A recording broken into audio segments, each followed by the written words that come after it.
चलो हाँ वाह देखो आनो तो दे पैसा है ने पैसा आन चा पैसा नान चा तू दे आनो असली दी जाए आनो अरे जाए तो उधर पे हेरिया लाओ हाँ नकली ना हो जे मता भजी पे ही तो बरी ओरिजिनल आनू दई हाँ ठीक है छाए छाए आनुआ छाए हे वठ हल मुझा बाबा 18 रुपया आनू दिया खबर थई 6 रुपया है सजो गवर्नमेंट ऐलान कियो आहे ईरान खान से पंजो आनो 10 रुपया तू वरी मोतवरा हलाई तो मांगो तो मिले ऐलान बेलान दे अमल ना है आनू 18 रुपया है अचे वटे 18 रुपया आनो बाबा तू खण छाजो छाजो खण मुखे छाजो के छाजो मुखे दे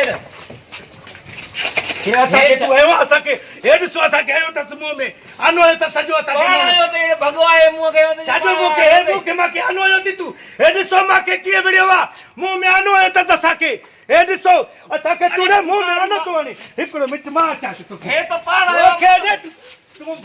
मा करो मुंह में असा के आनो तो वणी मा छोड़ तू आयो आनो एड सो असा के मुंह में आनो आयो त सनी हां कूड़ तो ने खुदा कसम पाण आनो है भगवा मुंह के हे सो हे मा के मुंह में आनो आयो त सनी हां हे मुंह में हे आनू भगवा खणी ही आयो ते मा छोड़ तो था यार अरे कुल तो गल नहीं एकड़ मान के चौसली आनो दे मुके के नकुली आनो दिनो तस मिनट में भजी पियो मा के मुंह में आनो तस पवारी आनो है नहीं मा छोड़ तो यार गिरा का तू मा तो मुंह में गिरा के तू मत मारा मा तो गिरे चल मा तो गल चली तो साहब बताया अरे बा गोठे मा चल चल मत तो जाए ओ छलिया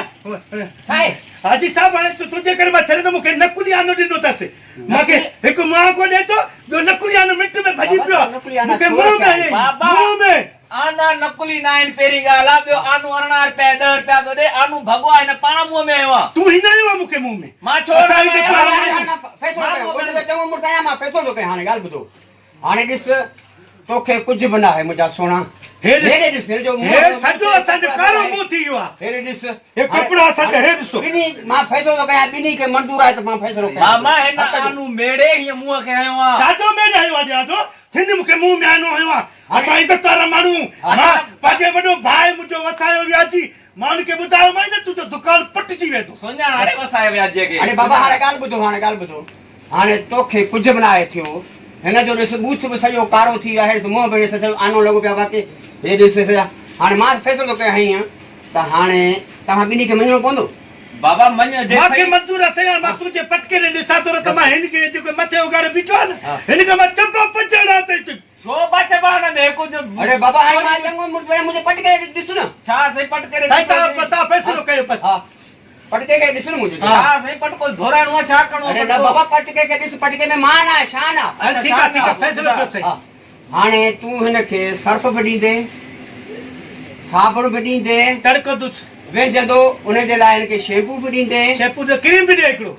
क्रीम बडी मुझे दे वो खराब थी सजो कारो थी यार पाणा आनो है ते मारे ने के हां बाबा फैसलो ये थी हक जो फैसलो थी तोके कुछ बनाए जेकर तोके धक लगलो जाना तो ते हिन ते डंड रखूंगा मां हणा भला पाण के आनू फैसलो ना हाणे की दे हाणे अरे साडी इज्जत तो तू मसलो तू आसा के चंगो मुर्दा गोठे शैम्पू दे देस जल्दी कर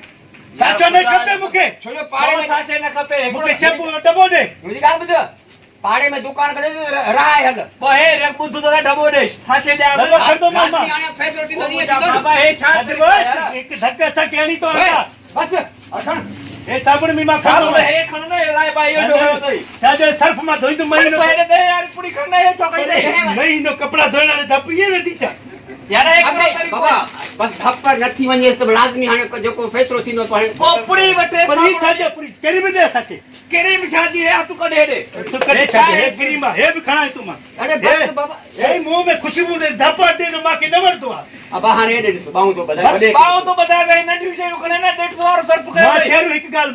खैर मां सही बुधाए तो ये अला वाई चाहे तो मान जे पटके जे करे चुप थी तो वने अजर त खून थी वने जो तू मुके मुंह में अंडो आयो मुंह में गाल न कर अमुन जी गाल के बस ठीक है सही पाण में बाहर थी समझाए सही समझाए सही हिन के मना करे छडियो जो को मुझे न दुकान ते न अचे माजे दुकान ते मा बेड़ो मास न सही पो दुकान में न हलंदो दुकान ते विणो ना है मोहब्बत सां हलणो प्यार सां हलणो देकर फर्ज करो पैसा ना है न पर चे तो बहुत सुमा देई वो मामा तू नहीं दो कर दुकान दे अच्छा मां तो चंगो मुला मां तो खणी नहीं दो पर फैसला ले लाती दस ना हां ठीक है पाण में खुदायो कसमा वो सजो सामान मांगो खणी वियो है तो वो 20 यारो खणया ना साबुण 150 वाली चक वो खणी वियो सर्फ वडो खणी वियो मानू आने यो पटणू पवंदो दुकान खां